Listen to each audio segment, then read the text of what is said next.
Khusyuk itu adalah zikir. Orang sembahyang khusyuk itu buah daripada zikrullah. Kalau orang kada zikrullah dalam sembahyang, kada bisa khusyuk.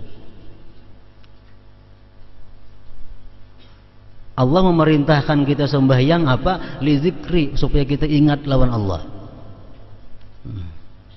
Jadi inti daripada sembahyang itu adalah zikrullah. Sembahyang itu macam salupa aja. Sembahyang itu macam salupa atau macam kadut. Mutiara nang di dalamnya itu adalah zikrullah. Mutiara di dalamnya adalah zikrullah. Zikrullah mutiara ini kadang-kadang dibungkus lawan kadut, nang kadut itu ngarannya sembahyang. Kadang-kadang mutiara zikrullah itu dibungkus dengan salupa. Salupanya itu adalah zakat. Zikrullah ini mutiara kadang-kadang dibungkus Allah dengan salupa. Salupanya haji, puasa, sedekah dan lain sebagainya. Al-Hasanul Basri rahimahullah berkata, zikir itu ada dua.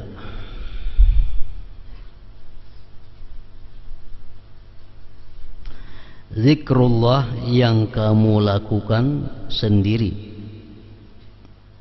Zikrullah yang kamu lakukan sendiri. Zikrullah baina nafsika wa bainallah. Wa ma ahsanahu wa azama ajrah. Alangkah bagusnya dan alangkah besarnya pahalanya orang yang berzikir antara dia dan Allah. Dan yang lebih afdal daripada itu, wa afdalu min dalik, lebih afdal daripada berzikir sendiri, lebih afdal daripada itu zikir dan zikrullah yang kamu lakukan ketika engkau berhadapan dengan hal-hal yang diharamkan Allah Subhanahu wa ta'ala. Ini lebih besar pahalanya, lebih besar faidahnya. Jadi kalau kita misal berjamaah, kita saurangan di dalam kamar, kita berzikir la ilaha illallah, la ilaha illallah, la ilaha illallah, itu sudah sangat besar pahalanya. Lebih-lebih besar lagi apabila kita mampu berzikir kepada Allah sewaktu kita dihadapkan pada perbuatan-perbuatan maksiat, pada hal-hal yang diharamkan oleh Allah. Di situ kita ingat Allah, lalu kita mundur melakukan maksiat. Nah, zikir semacam ini adalah hakikat daripada zikir, lebih besar pahalanya daripada zikir nang di dalam rumah.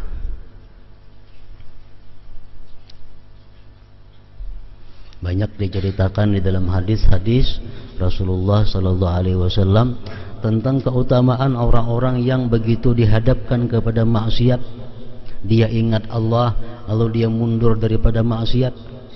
Orang ini dapat kedudukan yang tinggi di akhirat. Di antaranya hadis yang mengatakan bahwa ada 7 macam golongan manusia yang di padang mahsyar nantinya mendapat naungan Allah pada hari yang tidak ada naungan selain naungan Allah. Artinya orang lain di padang mahsyar itu kepanasan, orang lain tinggal beberapa kilan jaraknya daripada matahari. Nah, 7 macam golongan manusia ini dapat payung dari Allah, lindungan Allah. Salah satu nang 7 itu adalah orang yang sudah berhadapan dengan maksiat. Orang yang sudah berhadapan dengan maksiat. Dalam hadis dicontohkan zina. Sudah begitu ingin melakukan zina, dia ingat kepada Allah, lalu kada jadi. Nah, inilah dimaksud yang paling afdal zikir itu. Setiap kali kita berhadapan dengan maksiat, kita ingat Allah.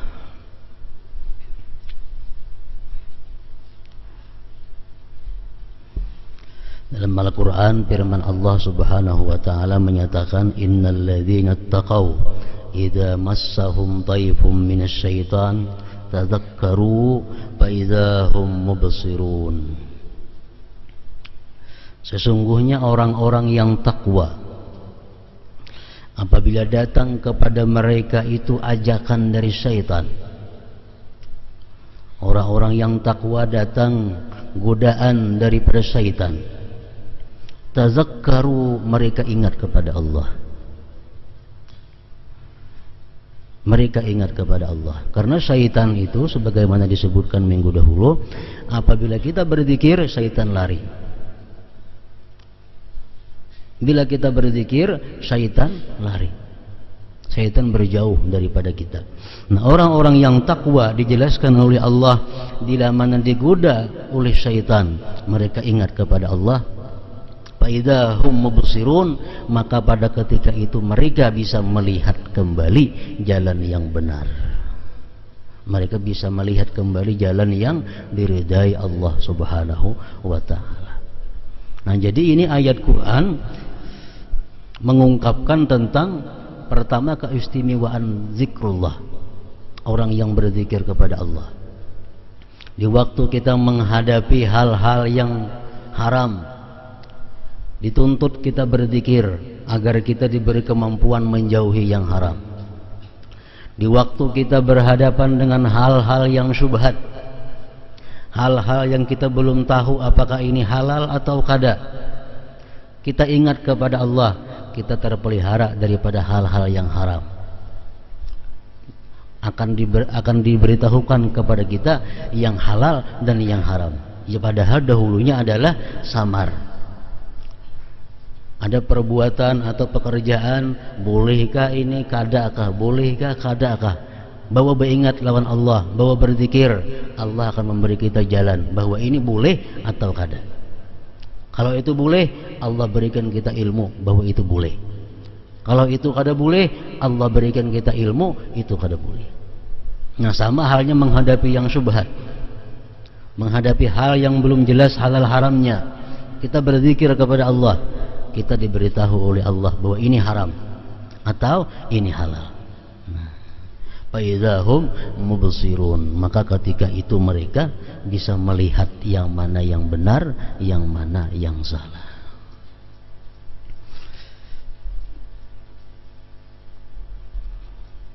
Nah, dalam terjemah di sini ada tertinggal sedikit kalimatnya daripada yang bahasa Arabnya.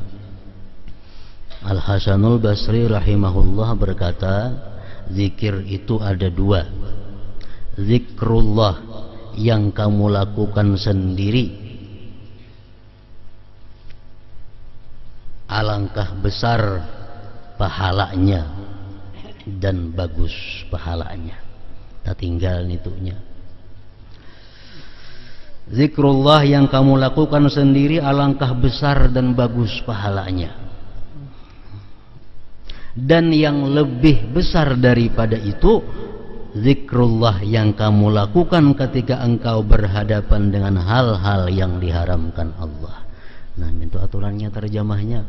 Karena bahasa Arabnya tadi, zikrullah baina nafsika wa bainallah wa ma ahsanah wa a'zama ajrah wa afdalu min dzalik zikrullah indama harramallahu ta'ala.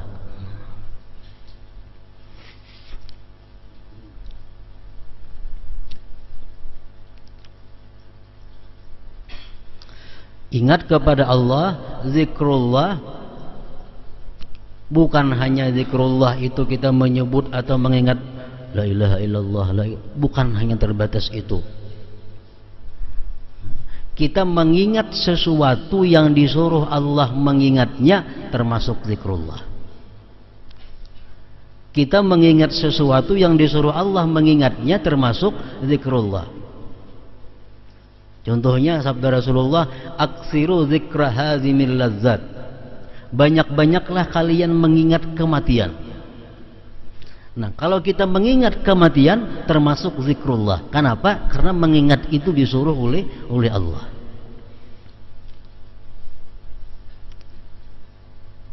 Jadi mengingat Allah bukan hanya Allah atau hu, bukan hanya itu. Setiap kita mengingat apa-apa yang disuruh Allah mengingatnya, berarti kita zikrullah. Kita misal kada ingat lagi hukumnya apakah itu halal atau kada. Kada ingat lagi hukumnya ini boleh atau kada. Lalu kita cari kitab, mencari di mana andaknya.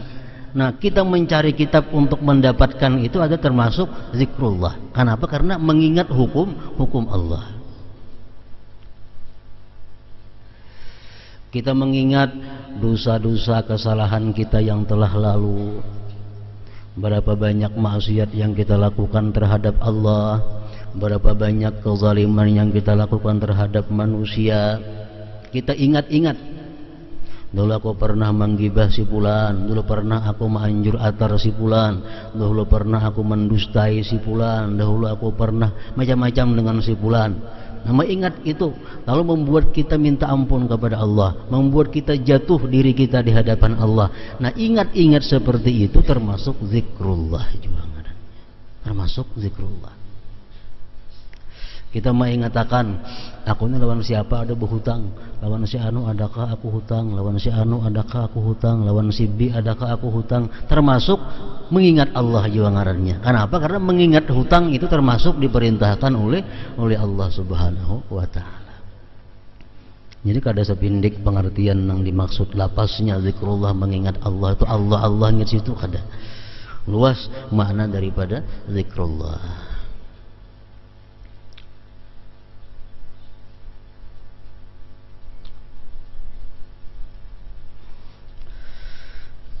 Allah Ta'ala mewahyukan wala zikrullahi akbar, wala zikrullahi akbar.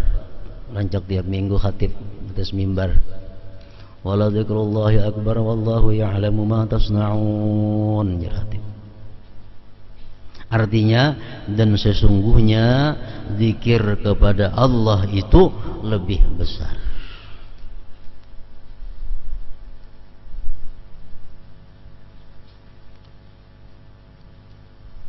Lebih besar dari nang apa? Zikir kepada Allah itu lebih besar. Lebih besar dari apa?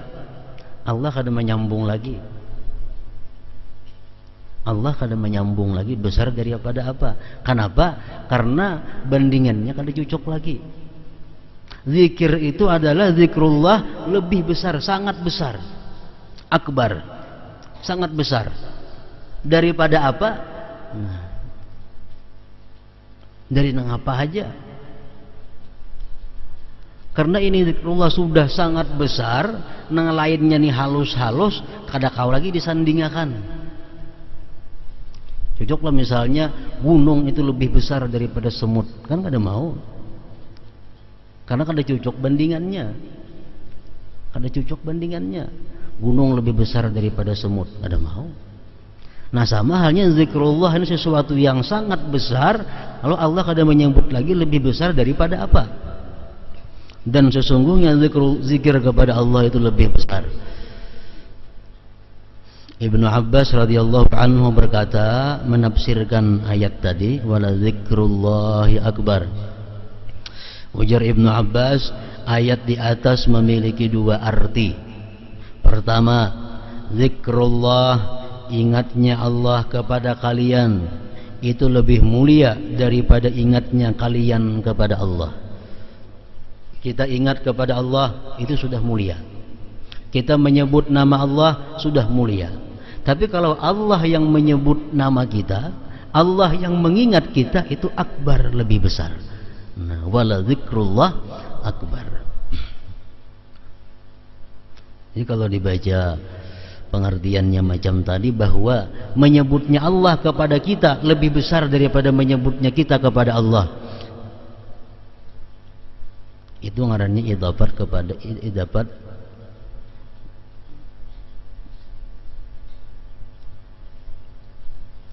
masdar kepada fa'il. Sungguh menyebutnya Allah kepada kalian lebih besar daripada menyebutnya kalian kepada Allah. Nilainya, misalnya kita nih seberapa banyak menyebut Allah, Allah, Allah, Allah, Allah, Allah. Kalau Allah menyebut ngaran kita, sekali aja Allah menyebut ngaran kita, lebih besar sebutan Allah itu nilainya.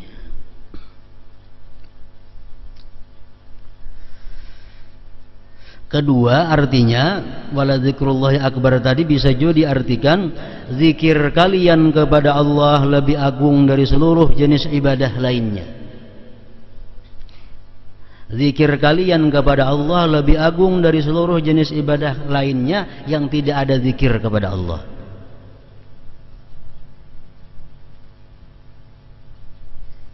Khusyuk itu adalah zikir. Orang tersembahyang khusyuk itu buah daripada zikrullah. Kalau orang kada zikrullah dalam sembahyang, kada bisa khusyuk. Allah memerintahkan kita sembahyang apa? Li zikri, supaya kita ingat lawan Allah. Jadi inti daripada sembahyang itu adalah zikrullah. Sembahyang itu macam salupa aja. Sembahyang itu macam salupa atau macam kadut. Mutiara nang di dalamnya itu adalah zikrullah. Mutiara di dalamnya adalah zikrullah. Zikrullah mutiara ini kadang-kadang dibungkus lawan kadut, nang kadut itu ngarannya sembahyang. Kadang-kadang mutiara zikrullah ini dibungkus dengan salupa. Salupanya itu adalah zakat. Zikrullah ini mutiara kadang-kadang dibungkus Allah dengan salupa, salupanya haji, puasa, sedekah dan lain sebagainya. Inti daripada semua ibadah itu adalah zikrullah, mengingat Allah.